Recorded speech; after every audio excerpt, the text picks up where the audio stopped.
Boa noite, seja muito bem-vindo ao primeiro café comigo, Mariela Parolini. A partir de agora, toda semana, eu e você vamos tomar um café juntinhos, junto também com os nossos convidados. E você quer saber quem é o primeiro entrevistado desse programa?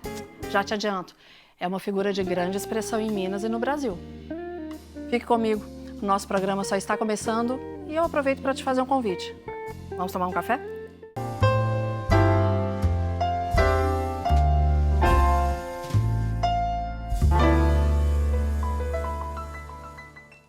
Eu fui até a sede do governo de Minas Gerais, até o Palácio Tiradentes, para tomar um café e bater um papo com o nosso governador Romeu Zema. E essa entrevista super descontraída, com alguns assuntos que eu acredito que você vai amar ficar sabendo. Você confere agora. No programa de estreia do Café com Mariela Parolini, nós temos a honra de ter a participação do governador Romeu Zema. Governador, muito obrigada por estar aqui conosco, muito obrigada por sua participação. E quando eu conversei com o senhor a esse respeito, para mim, o senhor é uma referência de quem sabe ouvir enquanto está numa reunião, está conversando com alguém. Eu sempre percebo que a sua escuta, ela é muito atenta. Eu já pude presenciar isso e sei de outras pessoas que também comentaram isso. Eu queria que o senhor falasse um pouquinho a respeito se isso é natural ou se isso foi sendo adquirido ao longo da sua carreira, da sua vida. Bom, Mariela, primeiro, o prazer é meu estar aqui. Obrigada.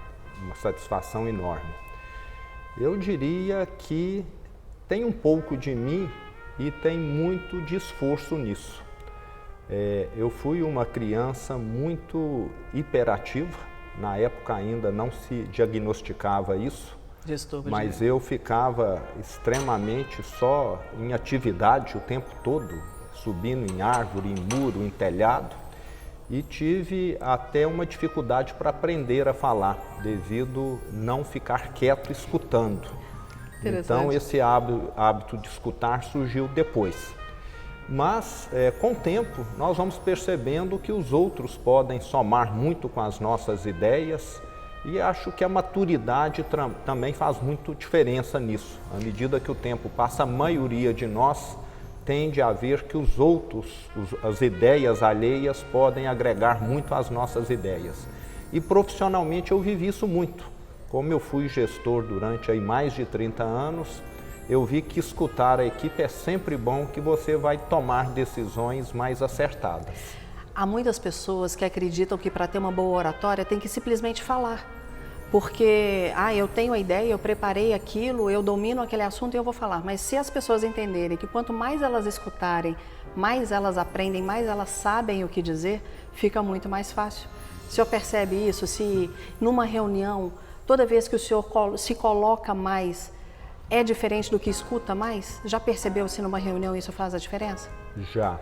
Nós temos de lembrar que falar bem tem a ver com prática, com certeza, mas tem a ver com conteúdo. Claro. E conteúdo nós só vamos adquiri-lo escutando ou estudando. Não tem como ser diferente. Então, escutar é um hábito muito saudável, eu aprendo muito com os outros. Nessa questão de aprender e escutar, seu pai foi uma grande referência, porque o seu Ricardo ele tem uma forma peculiar de se apresentar nele e ele é uma presença muito marcante sempre que ele chega em todo lugar. Eu já tive a oportunidade de ouvir seu Ricardo falando algumas vezes, palestrando, a gente escuta até uma mosca pela maneira como ele se coloca. Ele foi uma referência ou há outras? Sua tia? Não, eu te diria que ele com certeza foi a maior. Desde criança eu acompanho ele, sempre gostei muito de participar dos negócios da empresa. Então, desde os 8, 9 anos de idade, todo o tempo disponível que eu tinha, em que eu não estava na escola ou com os amigos, eu estava com ele na empresa.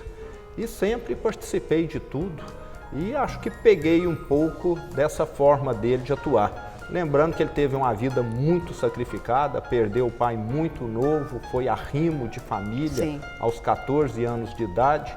Isso fez com que ele amadurecesse prematuramente e talvez até adquirisse uma sabedoria que a maioria de nós não tem. pelas circunstâncias. Então, diria que ele foi um grande professor para mim. A vida, né? A maneira como ele teve que se portar, respeitando, até porque nos negócios, se nós não soubermos como tratar o cliente, eu me lembro muito dele contar nas palestras dele a respeito de situações que aconteceram. A primeira não era Eletrozema, era... Primeiro foi a concessionária de carro e os postos. De peças. De peças, a loja de peças. Onde ele conta as histórias da loja de peças. E uma outra coisa que eu sempre admirei são os 10 mandamentos que ele sempre coloca no cartão. O senhor lembra de cor os 10? Eu não lembro os 10 de cor. Não seja invejoso, seja objetivo, trabalhe, não é isso? É o último. Gaste menos do que você ganha. Gaste menos do que você ganha. Eu não vou lembrar os 10 não, mas eu tenho na minha agenda guardado ali. Se alguém quiser, procure os 10 mandamentos do seu Ricardo Zema, que encontra com certeza, que eu já fiz isso para passar para algumas pessoas. Eu pesquiso no Google e jogo e mando para as pessoas, porque eu acho fantástico. E ele deixa isso, o que é uma forma de se comunicar, nos cartões, né? Os cartões da empresa tinham esses 10 mandamentos. Sim, exatamente. O próprio cartão dele, no verso, tinha os 10 mandamentos ali. É isso mesmo. Que é uma forma de você mostrar seus... Porque o que a gente comunica, a maneira como a gente se expressa, tem os nossos valores, não tem como. Sim. E se isso é tão explícito, fica mais fácil como dialogar, como negociar, porque a pessoa sabe com quem está lidando. Né? E o seu Ricardo sempre foi muito transparente. E eu vejo isso muito também no senhor. A maneira como o senhor se coloca, como escuta. Agora eu queria saber uma outra coisa. Há maneiras que o senhor se preocupa, por exemplo, se é uma reunião de trabalho, se é uma entrevista ou se é um discurso, ou apenas um vídeo, eu sigo muito os seus stories também. Algum cuidado especial em cada situação para se expressar, para se comunicar?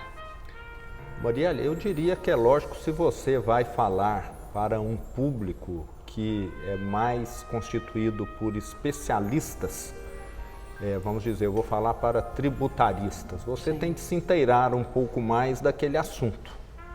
Então, acho que é ter esse cuidado e muitas vezes ter essa percepção, né? Muitas vezes eu vou falar para jovens, adolescentes, você tem de...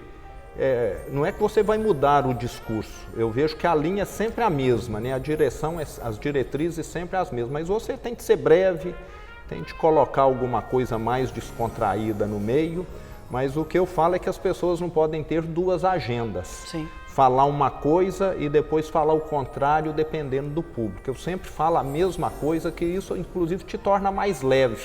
Sim. Você não ter de estar manipulando, escondendo, fazendo coisas dessa natureza. Então, eu acho que ter uma única agenda, um único norte é fundamental e facilita a vida de todos nós. E isso é uma filosofia do seu partido, né, do Partido Novo. Há uma linha que todo mundo sabe qual é a linha do partido. Então fica fácil comunicar quais são os ideais. E se em cada situação, cada um de nós pudéssemos ter essa certeza de saber com quem nós estamos lidando, com quem nós estamos negociando, fica muito mais fácil. Sem dúvida, a coerência torna tudo mais fácil. Com certeza. Quem fica escondendo, manipulando, gasta uma energia muito maior do que imagina nessa atividade totalmente improdutiva e até destrutiva, concorda? Claro. Porque em algum momento isso vai aflorar. Então nós temos de saber que é muito melhor perder o jogo hoje dentro da regra, mas mostrar que você segue as regras, do que querer ganhar de qualquer jeito e amanhã você ser visto de uma maneira que com certeza está longe de ser adequada. E há momentos onde o recuo é necessário. Até para observar, tem momentos que a gente diz que parece que a gente, numa situação aqui, é como se a gente tivesse que sair um pouco daquela situação para enxergar como ela acontece e voltar. Isso é fundamental numa comunicação, porque eu entendo o ambiente. Nós dois estamos aqui no mesmo espaço com outras pessoas aqui participando, mas cada um de nós tem uma percepção diferente e a gente tem que respeitar o que cada um entende e saber falar qual a língua, né? No sentido da linguagem melhor para se usar. O senhor falou de coerência. Há cuidados que o senhor toma, por exemplo, além do discurso e do conhecimento, que eu sei que o senhor estuda muito, lê muito, com a postura corporal, os cuidados com a voz, para formar esse todo da comunicação? Sim, todos nós, principalmente o meu caso, que lidei sempre com pessoas da população em geral, que muitas vezes, não querendo menosprezar ninguém, claro, né, estão longe de ter um português mais correto. E essa convivência faz, às vezes, com que você adquira alguns vícios, né? E eu sempre engoli algumas sílabas ou letras. Vamos pegar aqui algum exemplo que eu sei que se eu não tomar cuidado, eu falo errado. Problema, né? É problema, não é isso, né? Exatamente. Helicóptero, não é? É helicóptero, né? Então nós sempre estamos comendo algumas letras ou sílabas. Então é bom você sempre ter alguém te escutando e te alertando. E algumas vezes até concordância, né? Eu tenho, às vezes, uma propensão a falar: pegue aquele livro para mim ler, é para eu ler, né? Mas às vezes você confunde, pega o livro para mim, tá certo, né? Mas se você tiver o verbo, já muda. Então, erros dessa natureza, vira e mexe, eu percebo que eu cometo, mas acho que nada que chega a comprometer a comunicação.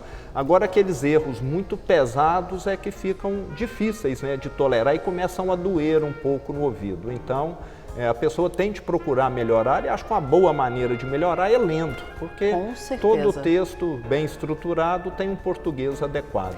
E nós mineiros, se nós pensarmos em sotaque, o nosso sotaque, muitos ouvem e falam assim: nossa, o cantado do mineiro é muito gostoso. Nós temos um cantado que é muito peculiar, só que nós comemos o fim das palavras.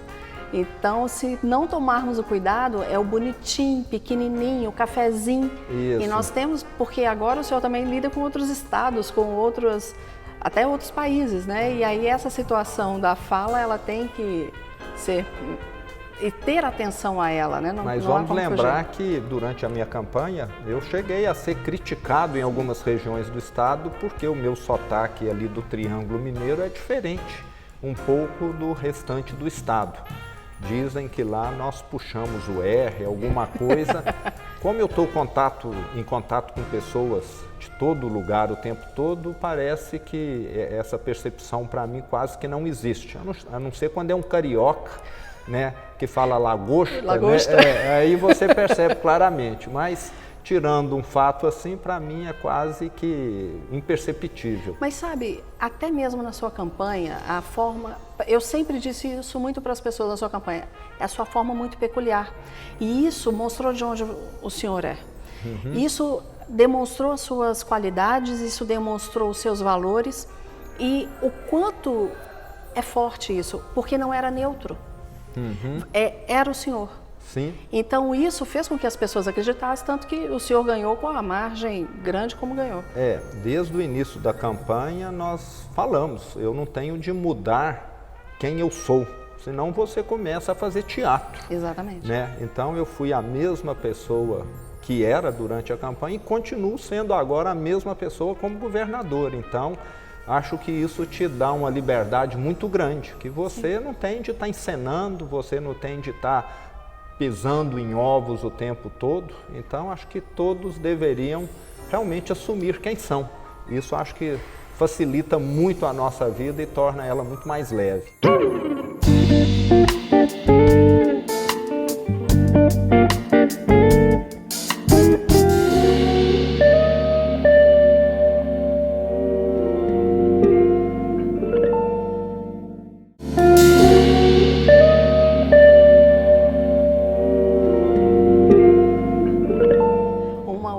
Questão da sua campanha eram as frases que o senhor dizia. É comum isso no seu dia a dia? As pessoas falam isso. Eu acho que eu tenho uma característica natural, não sei de onde eu aprendi isso. É o que eles falam, né, de numa frase você dizer uma teoria. Sim. Me fugiu o nome, qual que é o termo? Metáfora. Metáfora, exatamente, né? Ter essas metáforas aí. Sempre gostei muito, sabe, de metáforas e vejo que consigo criar algumas naturalmente. Vejo uma situação e dali você tira uma conclusão. Parece, né, que já conversando com algumas pessoas, que isso é como se fosse uma capacidade de sintetizar, de contextualizar algo grande numa coisa pequena. o que eu acho que acaba facilitando muito a comunicação e até a solução dos problemas também, porque você mostra com clareza o que está acontecendo. Eu ia falar exatamente isso, a sua capacidade de análise e síntese, que vem, voltando ao início da nossa conversa, pelo bom ouvinte, porque nós só conseguimos fazer essa análise e síntese se nós conseguimos entender o ambiente, se eu consigo escutar, se eu consigo escutar detalhes e enxergar detalhes da comunicação, aí sim eu consigo fazer uma boa análise e síntese. Correto. E aí você consegue fazer a metáfora, você consegue resumir o que foi dito de uma maneira satisfatória.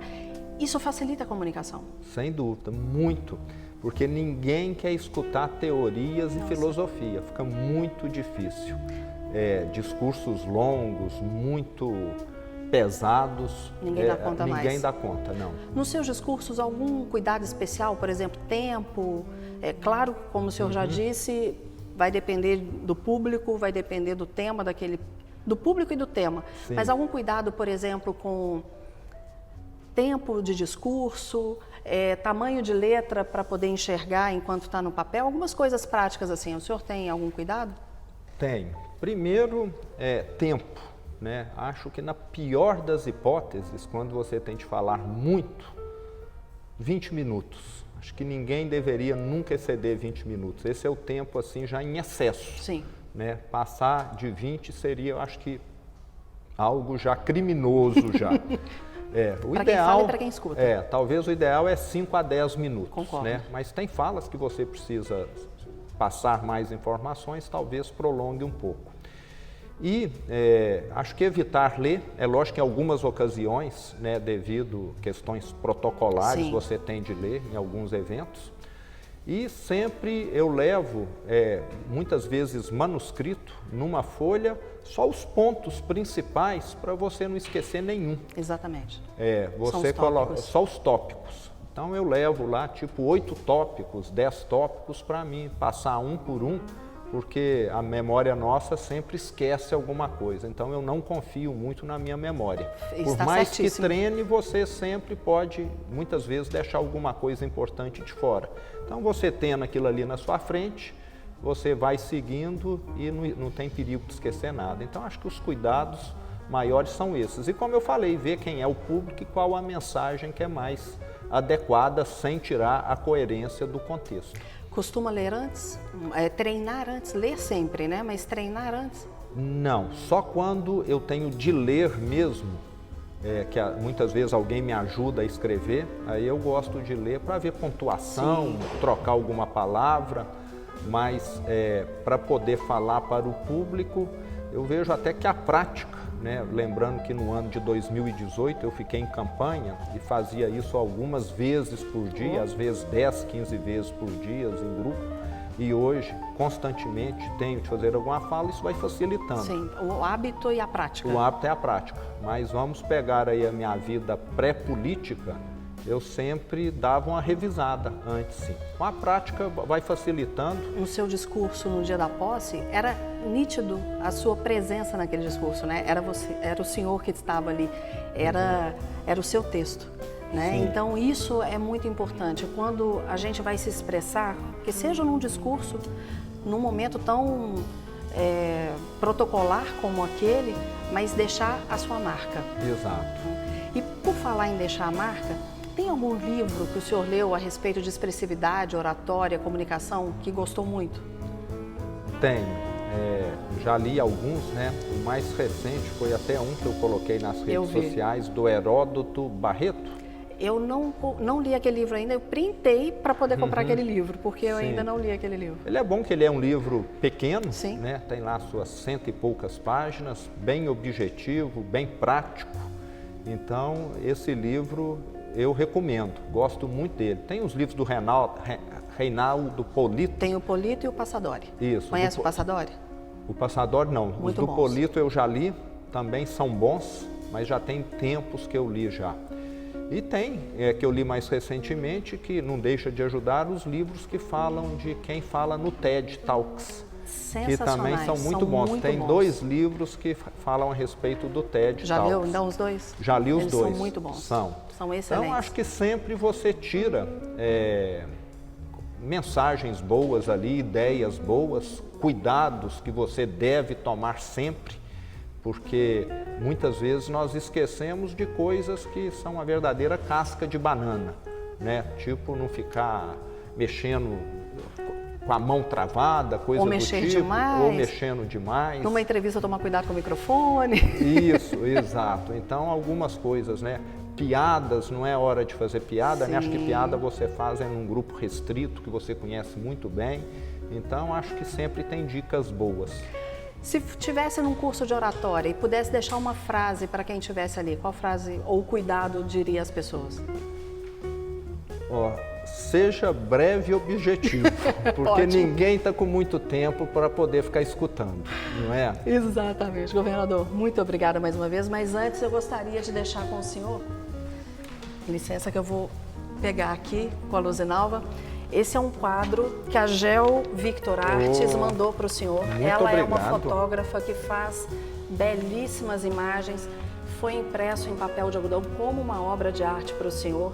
Espero que o senhor goste. Tem até o livro dela, por favor, Luzinalva, aquele com todas as obras dela.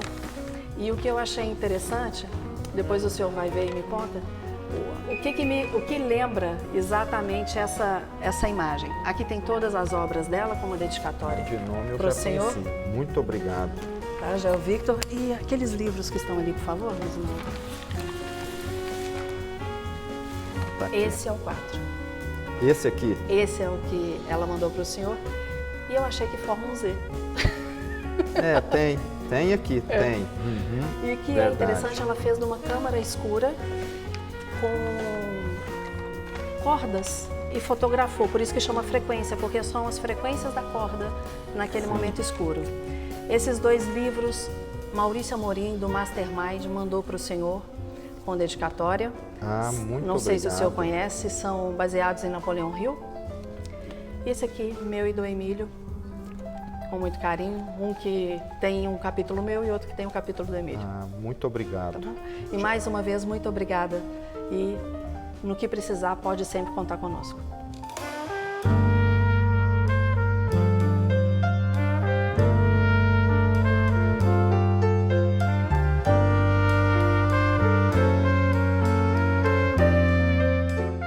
Governador Romeu Zema, muito obrigada.